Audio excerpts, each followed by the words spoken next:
warahmatullahi wabarakatuh. Halo teman-teman semua, gimana nih kabarnya? Semoga selalu dalam keadaan sehat walafiat ya teman-teman. Perkenalkan, saya Intan Amelia Damayanti dengan NIM 1917201245 dari 5 Ekonomi Syariah D, Fakultas Ekonomi dan Bisnis Islam, UIN Profesor Kiai Haji Saifuddin Zuhri Purwokerto. Di sini saya akan menjelaskan mengenai perbedaan antara pajak pertambahan nilai atau biasa disebut PPN dengan pajak restoran. Namun sebelum itu, saya ucapkan terima kasih kepada Ibu Visit Suhati SESYME selaku dosen pengampu mata kuliah perpajakan yang telah memberikan kesempatan kepada saya untuk membuat video ini guna memenuhi ujian akhir semester atau UAS. Baik, seperti yang sudah saya tadi bilang bahwa di sini saya akan menjelaskan mengenai perbedaan antara pajak pertambahan nilai dengan pajak restoran. Namun sebelum itu, alangkah lebih baiknya jika kita membahas terlebih dahulu apa itu pengertian pajak pertambahan nilai atau PPN dan pajak restoran. Untuk pengertian pertama yaitu pajak pertambahan nilai atau PPN, di mana PPN adalah pungutan yang dibebankan atas transaksi jual beli barang dan jasa yang dilakukan oleh wajib pajak pribadi atau wajib pajak badan yang telah menjadi pengusaha kena pajak atau PKP. Yang kedua itu pajak restoran, di mana pajak restoran menurut Undang-Undang Pajak Daerah dan Restribusi Daerah, pajak restoran adalah pajak atas pelayanan yang telah disediakan oleh restoran tersebut. Dari pengertian tersebut bisa kita lihat ya teman-teman bahwa terdapat perbedaan antara keduanya yang cukup jelas.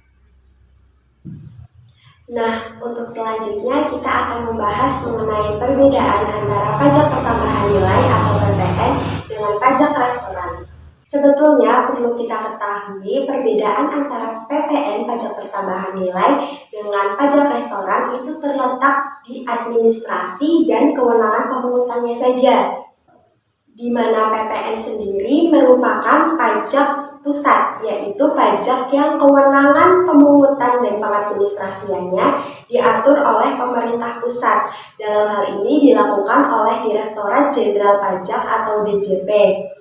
Penerimaan dari PPN ini sendiri akan masuk ke dalam APBN.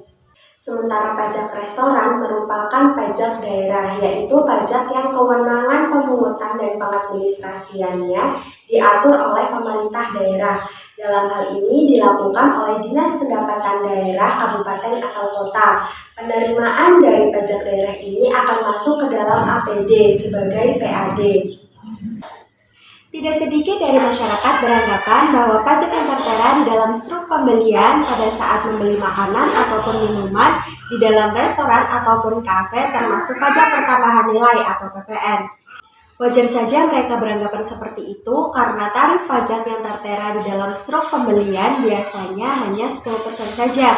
Sementara masyarakat beranggapan 10% tersebut masuk ke dalam pajak pertambahan nilai atau PPN yang pada umumnya dikenakan pada saat transaksi pembelanjaan. Sebetulnya memang tidak salah karena yang tertera di dalam struk pembelian hanya 10% saja dan tarif PPN yang berlaku saat ini memang 10%. Namun hal ini perlu diluruskan kembali bahwa pajak pertambahan nilai atau PPN dan pajak restoran merupakan hal yang berbeda. Seperti yang sudah kita bahas di awal bahwa pajak pertambahan nilai atau PPN merupakan pajak pusat yang penerimaannya masuk ke dalam APBN. Sementara pajak restoran merupakan pajak daerah yang penerimaannya masuk ke dalam APBD sebagai PAD. Padahal untuk pajak restoran itu sendiri bermacam-macam, tidak melulu 10%. Seperti contohnya, ada restoran yang mengenakan tarif pajaknya 5%, 10%, bahkan 15%. Hal tersebut merupakan kebijakan dari masing-masing restoran. Nah, begitu teman-teman penjelasan mengenai perbedaan antara pajak pertambahan nilai dengan pajak restoran. Semoga setelah teman-teman simak video ini, teman-teman sudah bisa membedakan yang mana PPN atau pajak pertambahan nilai dan mana pajak restoran. Semoga sudah tidak keliru lagi ya teman-teman. Semoga video ini bermanfaat untuk semuanya. Saya akhiri. Wabillahi taufiq wal hidayah. Wassalamualaikum warahmatullahi wabarakatuh. See you next time.